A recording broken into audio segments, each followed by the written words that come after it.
ഇപ്പോൾ നമ്മൾ മെറ്റീരിയൽ കൊടുക്കാൻ ഉദ്ദേശിക്കുന്നത് ഇതാണ്, ചെയർ ക്ലോത്ത്. ഇതിന് ഞാൻ ബമ്പാക്കാൻ പോകണം. അപ്പോൾ നമ്മൾ ഇതിനെ റൈറ്റ് ക്ലിക്ക് ചെയ്തോ, open with Photoshop, control U കൊടുക്കുക. കൺട്രോൾ യു കൊടുക്കുന്നതിനാണ് സാച്ചുറേഷൻ. അതിൽ സാച്ചുറേഷൻ ഫുള്ളായിട്ട് അങ്ങോട്ട് എടുത്ത് കളയാം. ഇപ്പോൾ ഇതിലെന്താ കാണുന്നത്? അതിൻ്റെ ഡീറ്റെയിലിംഗ് കണ്ട. ബമ്പ് കൊടുക്കുമ്പോൾ എന്താ ഉണ്ടാവുമെന്ന് വെച്ച് കഴിഞ്ഞാൽ ബ്ലാക്ക് ആയിട്ടുള്ള സാധനങ്ങൾ ബാക്കിലേക്ക് പോകും, വൈറ്റ് ആയിട്ടുള്ള സംഭവങ്ങൾ ഫ്രണ്ടിലേക്ക് വരും. അത് ആക്ച്വലി ഒന്നും സംഭവിക്കാനില്ല, പക്ഷെ നമുക്കൊരു ഇല്യൂഷനാണ് അങ്ങനെ ഉണ്ട് എന്നുള്ളത് ഹൈലൈറ്റ് ചെയ്തിട്ട്. അപ്പോൾ എന്താ വെച്ചാൽ ഈ ഫാബ്രിക്കിൻ്റെ ഉള്ളിലത്തെ ഗ്രെയിൻസ് പോലെയുള്ള സാധനമില്ലേ, കുറച്ചും കൂടെ ഒരു ഡീറ്റെയിലിംഗ് കിട്ടിയ പോലെ കിട്ടും. മനസ്സിലായോ? അതിന് വേണ്ടിയിട്ട് അത് യൂസ് ചെയ്യും കേട്ടോ. അപ്പോൾ നമ്മൾ ഇത് ഓക്കെ കൊടുത്തിട്ട് control shift S, chair cloth bump എന്ന് കൊടുക്കും. ഓക്കെ. ഇനി എന്ത് ചെയ്യാണ്, നമുക്ക് ഈ ബമ്പ് നമുക്ക് അതിനകത്ത് അപ്ലൈ കൊടുക്കണം. ഈ മെറ്റീരിയൽ എടുത്തു കഴിഞ്ഞാൽ ഇതിൻ്റെ താഴെ ജിയോമെട്രിയിൽ ബമ്പ് മാപ്പ് എന്നിട്ട് സംഭവം എടുക്കുന്നുണ്ട്. കണ്ടോ? ബമ്പ് കണ്ടോ? ഈ ബമ്പ് മാപ്പ് നമ്മളിവിടെ ക്ലിക്ക് ചെയ്യണം. അതിൽ ഫയലിലേക്ക് വരാം. ആ ഫയൽ നമുക്കിവിടെ ലോഡ് ചെയ്യണം. ഇതിൽ 2 വാല്യൂ വരും, ഒന്ന് ബമ്പ് വാല്യൂ വരും, ഒന്ന് ഡെപ്ത് വരും. ഡെപ്താണ് അതിൻ്റെ ഉള്ളിലേക്കാണോ പുറത്തേക്ക്, അതായത് ഇത് മൈനസിലേക്ക് കൊടുത്തു കഴിഞ്ഞാൽ വൈറ്റ് ബാക്കിലേക്ക് പോയിട്ട് ബ്ലാക്ക് ഫ്രണ്ടിലേക്ക് വരും, പ്ലസിലേക്ക് കൊടുത്തു കഴിഞ്ഞാൽ ബ്ലാക്ക് ബാക്കിലേക്ക് പോയിട്ട് വൈറ്റ് ഫ്രണ്ടിലേക്ക് വരും. മനസ്സിലായി? ഇതാണ് ബമ്പ് മാപ്പ് എന്ന് പറയുന്നത്. മനസ്സിലായോ? ഇപ്പോൾ നമ്മൾ എന്ത് ചെയ്യണം, ഇവിടെ ഇതിൽ പ്രത്യേകിച്ച് ഒന്നും ഇപ്പോൾ നമ്മൾ ചെയ്യണില്ല. 1 ആണ് വാല്യൂ, അപ്പോൾ നോർമലായിട്ടുള്ള രീതിയിൽ വരും. ഈ ചാനൽ ഇവിടെ വേണ്ട, ഇത് ശ്രദ്ധിക്കണം കേട്ടോ. ഈ പോർഷനിൽ നമ്മൾ ക്ലിക്ക് ചെയ്ത് കഴിയുമ്പോഴാണ് ബ്രൗസ് ചെയ്യാനുള്ള ഓപ്ഷൻ. ഇവിടെ നമ്മൾ എന്ത് ചെയ്യണം, നമ്മുടെ ചെയറിൻ്റെ ബമ്പ് മാപ്പ് നമ്മൾ ഇവിടെ ചെയ്ത് വെച്ചിട്ടുള്ളത് ലോഡ് ചെയ്യണം. ചെയർ ക്ലോത്ത് ബമ്പ് ഇത് ലോഡ് ചെയ്യാം. ഇപ്പോൾ ഇതിൽ പ്രത്യേകിച്ച് നമ്മൾ കണ്ടൊന്നും മനസ്സിലാവില്ല, റെൻഡർ ചെയ്ത് നോക്കുമ്പോൾ ഡീറ്റെയിലിംഗ് അറിയുള്ളൂ. ബമ്പ് കുറച്ച് കൂടുതലാണ് കണ്ടോ, കുറച്ചുകൂടെ ഡീറ്റെയിലിംഗ് വന്നു. അപ്പോൾ നമ്മൾ എന്ത് ചെയ്യുന്നത്, ബാക്കിലേക്ക് പോകും. ഈ വാല്യൂ 0 കൊടുത്ത് ഒന്നുമില്ലാത്ത പോലെ വരാം. കണ്ടോ? അപ്പോൾ 0.1 കൊടുത്താൽ മതി. വളരെ ലൈറ്റ് ആയിട്ടുള്ള വാല്യൂ കൊടുക്കേണ്ട കാര്യം കേട്ടോ. ഒരുപാടായി കഴിഞ്ഞിട്ടുണ്ടെങ്കിൽ വല്ലാണ്ട് കളിച്ചാൽ ഇല്ലാണ്ടാവും. ടാൻജൻ സ്പേസ് കൊടുത്തേക്കാം. ടാൻജൻ സ്പേസിൽ കുറച്ചുകൂടി ഡീറ്റെയിലിംഗ് എടുത്ത് കാണിക്കും. വേണ്ട, ഇതന്നെ കൊടുത്താൽ മതി.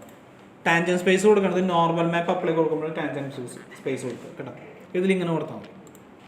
ഇനി എന്ത് ചെയ്യാം, നമുക്ക് ഇതേ സെയിം സംഭവം തന്നെ നമുക്ക് എന്ത് കൊടുക്കണം, ഇതിനും അപ്ലൈ കൊടുക്കണം. മനസ്സിലായി? അപ്പം നമുക്ക് എന്ത് ചെയ്യാം, റൈറ്റ് ക്ലിക്ക് ചെയ്യുക, അസൈൻ എക്സിസ്റ്റിംഗ് മെറ്റീരിയൽ കൊടുക്കാം. കാരണം മെറ്റീരിയലിൻ്റെ ഉള്ളിൽ നമ്മൾ പ്രത്യേകിച്ച് ഒന്നും ചെയ്തിട്ടില്ല. അപ്പോൾ വെൽവെറ്റ് ബാക്ക് എന്നുള്ളതിന് ഇതിന് കൊടുത്താൽ മതി. കാരണം ഇതിൻ്റെ മാപ്പ് സെപ്പറേറ്റ് ആയതുകൊണ്ട് ഇതിനും കറക്റ്റായിട്ട് തന്നെ വരും. പിടിയിട്ടേ, 2 ഇതിനകത്ത് വന്നു. ഇതിനും അത് തന്നെ കൊടുക്കാം, ജി. ഓക്കെ.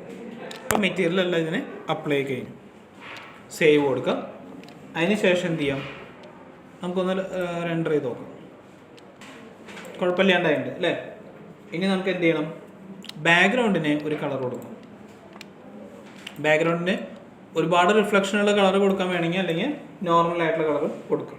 ഞാൻ ഇതിനുള്ളിൽ കൊടുക്കാൻ ഉദ്ദേശിക്കുന്നത് അസൈൻ ന്യൂ മെറ്റീരിയൽ എടുത്തിട്ട് സ്റ്റാൻഡേർഡ് സർഫേസിൽ തന്നെ AI സ്റ്റാൻഡേർഡിൽ റബ്ബർ തന്നെയാണ് ഞാൻ കൊടുക്കാൻ ഉദ്ദേശിക്കുന്നത്.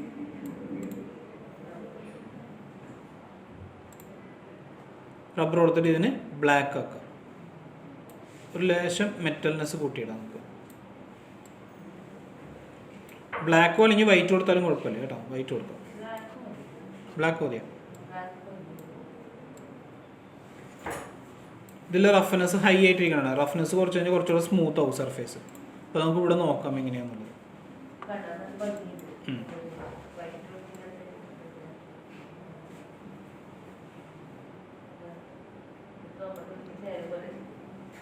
ഓക്കെ. മെറ്റൽനെസ് കൂട്ടാൻ വേണ്ടി, മെറ്റൽനെസ് കൂട്ടാനനുസരിച്ച് റിഫ്ലക്ഷൻ കൂടിക്കൊണ്ടിരിക്കും. റഫ്നെസ് കുറയ്ക്കണനുസരിച്ചിലും റിഫ്ലക്ഷൻ കൂടിക്കൊണ്ടിരിക്കും. കണ്ടോ? അപ്പം ഇങ്ങനെയുള്ള ഒരു റിസൾട്ട് നമുക്ക് കിട്ടും. ഇനി ഇതിനുള്ളിൽ നമ്മൾ ഈ ഒരു സാധനം അവിടെ കൊടുക്കാനുണ്ട്. നമ്മളിപ്പോൾ ഇവിടെ ഗോൾഡോ സ്റ്റീലോ കൊടുക്കുന്ന സമയത്ത് റിഫ്ലക്ഷൻ പ്രോപ്പറായിട്ട് കിട്ടാൻ ജോസഫ് ചോദിച്ചില്ലേ, റിഫ്ലക്ഷൻ പ്രോപ്പറായിട്ട് കിട്ടാനായിട്ട് നമ്മൾ HDRI മാപ്പ് എന്നിട്ടൊരു സാധനമുണ്ട്. HDRI മാപ്പ് അതാണ് നമ്മളിതിൽ കൊടുക്കുക. അതിനായിട്ട് നമ്മൾ എന്തെന്ന് വെച്ചിട്ടുണ്ടെങ്കിൽ ഇവിടെ ഒരു സ്കൈ ഡോം ക്രിയേറ്റ് ചെയ്യും. ഇത് ക്ലിക്ക് ചെയ്യും. ക്ലിക്ക് ചെയ്ത് കഴിയുമ്പോൾ ആക്ച്വലി ഉണ്ടാവുന്നത് ഇതിൻ്റെ പുറത്തൊരു സ്പിയർ ക്രിയേറ്റ് ആവുക ചെയ്യും. കണ്ടോ?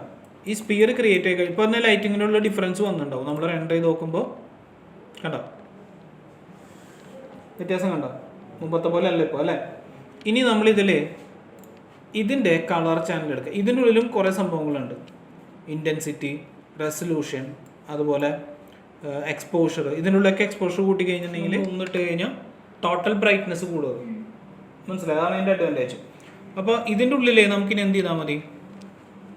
ഇതിൻ്റെ ഉള്ളിലാണ് നമ്മൾ HDRI മാപ്പ് ലോഡ് ചെയ്യുന്നത്. HDRI എന്ന് വെച്ചിട്ടുണ്ടെങ്കിൽ ഹൈ ഇൻറ്റൻസിറ്റി ഉള്ള ഒരു എന്താ പറയുക ഒരു ഇമേജാണ് ശരിക്കും. അപ്പോൾ ഇതിൻ്റെ മുകളിൽ ഒരു ഫേക്ക് ആയിട്ടുള്ള റിഫ്ലക്ഷൻ നമ്മൾ കൊടുക്കുകയാണ് ചെയ്യുക. ഇപ്പോൾ ഞാനൊരു എക്സാമ്പിളായിട്ട് നമ്മളിവിടെ ഒരു സ്പിയർ ക്രിയേറ്റ് ചെയ്ത് വയ്ക്കാം. ഇതിന് ഞാൻ അസൈൻ ന്യൂ മെറ്റീരിയൽ കൊടുക്കുകയാണ്. AI സ്റ്റാൻഡേർഡ് സർഫേസ് കൊടുത്തു. ഇതിന് ഗോൾഡ് മെറ്റീരിയൽ കൊടുക്കാം.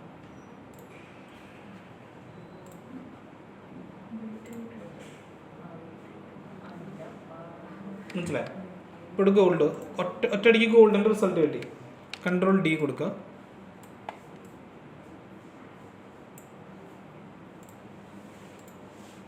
സ്റ്റാൻഡേർഡിൽ തന്നെ വന്നിട്ട് നമുക്കിവിടെ ക്രോമിയം കൊടുക്കാം.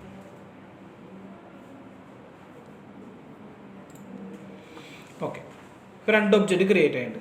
ഇനി നമ്മൾ ചെയ്യണത് ഇതിൻ്റെ മെറ്റീരിയൽ കളർ ചാനലിൽ വരാം.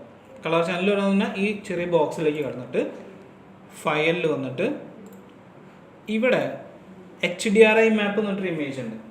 HDRI മാപ്പ് നമുക്ക് നെറ്റിൽ നിന്ന് അവൈലബിൾ ആണ്. ഇതിനകത്ത് ജിം എന്ന് പറഞ്ഞിട്ട് ഒരു മെറ്റീരിയൽ ഇട്ടിട്ടുണ്ട്. അതിൻ്റെ സൈസ് കണ്ടോ 93 MB ആണ് ആ ഇമേജ് സൈസ്. മനസ്സിലായി? അതായത് അത്രയും ക്വാളിറ്റി ഉള്ള അത്രയും റെസൊല്യൂഷനിലുള്ളൊരു ഇമേജാണ്. ഇവിടെ ഇടുക. ഇത് ഞാൻ എന്ത് ചെയ്യണം? ഇതിവിടെ ലോഡ് ചെയ്യണം. ഇനി റെൻഡർ ചെയ്യണം. ഇപ്പം ഇതിൻ്റെ റിഫ്ലക്ഷനിലുള്ള ഇത് കണ്ട എന്താണ് റൂമും കാര്യങ്ങളൊക്കെ അതിൻ്റെ ഉള്ളിൽ അല്ലേ? അപ്പോൾ ഫേക്ക് റിഫ്ലക്ഷനാണ് ശരിക്കും HDRI മാപ്പ് എന്ന് പറയുന്നത്. അപ്പോൾ നമ്മൾ എന്ത് ചെയ്താൽ മതി? ഇനി ഇതിനെ നമ്മൾ ക്യാമറ വ്യൂയിലേക്ക് വരും. അപ്പോൾ ഇത് രണ്ടും നിങ്ങൾക്ക് ഡിലീറ്റ് ചെയ്ത് കളയാം, ഇതിൻ്റെ ആവശ്യമില്ല. ഇപ്പോൾ നമ്മൾ ചെയറിൻ്റെ ലൈറ്റ് കൊടുത്ത് ഏകദേശം ക്ലിയർ ആക്കി വെച്ചു അല്ലേ? ഇനി നമ്മളിപ്പോൾ ഇവിടെ റെൻഡർ ചെയ്ത് കഴിഞ്ഞാൽ ഇങ്ങനത്തെ റിസൾട്ട് കിട്ടും. റെൻഡർ ചെയ്യാനുള്ള ടൈം കിട്ടും. ഇത് കൂടാണ്ട് നമ്മളിവിടെ റെൻഡർ സെറ്റിങ്സിൽ വന്നു കഴിഞ്ഞാൽ ഈ ലൈറ്റുകളുടെയൊക്കെ സാമ്പിൾസ് നമ്മൾ അഡ്ജസ്റ്റ് ചെയ്തിട്ടുണ്ട്. അതുപോലെ HDRI മാപ്പിൻ്റെ ഉള്ളിലും ഒരു സാമ്പിൾ ഉണ്ട്. ഈ സാമ്പിൾ റേറ്റ് ഇതും കുറച്ച് കൂടുതലാക്കി കൊടുക്കും. അവരുടെ സാമ്പിൾ കൂട്ടുന്നതിനനുസരിച്ച് റെൻഡറിങ്ങിൻ്റെ ടൈം കൂടും കേട്ടോ. ഇനി റെൻഡർ സെറ്റിങ്സിൽ വന്നു കഴിഞ്ഞാൽ അർണോൾഡിൻ്റെ ടാബിൻ്റെ ഉള്ളിൽ ഇതൊക്കെ ഡബിൾ ചെയ്യാനുള്ള ഓപ്ഷൻസ് ആണ്. ഡിഫ്യൂസിൻ്റെ കളർ ഉണ്ടെങ്കിൽ അതിൻ്റെ സാമ്പിൾസ് ഇൻക്രീസ് ചെയ്യിക്കുക, അതിന് വേണ്ടിയിട്ടുള്ളതാണ്. ഇത് കൂട്ടുന്നതനുസരിച്ച് എന്താവും? റെൻഡർ ടൈമും കൂടും, അതുപോലെ ക്വാളിറ്റിയിലും ഡിഫറൻസ് വരും. മനസ്സിലായി? ഫൈനൽ റെൻഡർ എടുക്കാനായിട്ട് നമ്മളിവിടെ പെർസ്പെക്റ്റീവിൽ ക്യാമറ 1 ചൂസ് ചെയ്തതിന് ശേഷം ഈ ബട്ടൺ പ്രസ് ചെയ്താൽ മതി. ഇതാണ് നമ്മൾ പ്രസ് ചെയ്യേണ്ടത്. ഇത് പ്രസ് ചെയ്ത് കഴിഞ്ഞാൽ നമുക്ക് മറ്റേതൊന്നും ഫോട്ടോഷോപ്പിലേക്ക് സേവ് ചെയ്യാനൊക്കെ പറ്റും. ഇതിനാണ് കറക്റ്റ് ആയിട്ടുള്ള റെൻഡറിങ് കാണിക്കുക. ഞാനത് എസ്കേപ്പ് ചെയ്ത് കഴിഞ്ഞാൽ നമുക്കത് ക്ലോസ് ആയിപ്പോൾ കേട്ടോ. അപ്പോൾ റെൻഡറിനെ കാണാൻ ഞാൻ ഈ ബട്ടൺ പ്രസ് ചെയ്യണം. Ctrl S പ്രസ് ചെയ്യുക. എന്നുവെച്ചാൽ ചിലപ്പോൾ ക്രാഷ് ആയി പോകും. സിസ്റ്റം ഹെവി ലോഡ് കൊടുത്തു കഴിഞ്ഞിട്ടുണ്ടെങ്കിൽ പിന്നെ സിസ്റ്റം എപ്പോഴും ക്രാഷ് ആയി പോകാം. അപ്പോൾ നമ്മൾ എന്ത് ചെയ്യണം? സേവ് ചെയ്യുക വർക്ക്. പോയാലും നമുക്ക് എടുക്കാവുന്ന രീതിയിൽ കേട്ടോ. ഇനി നമ്മൾ റെൻഡർ ചെയ്യും.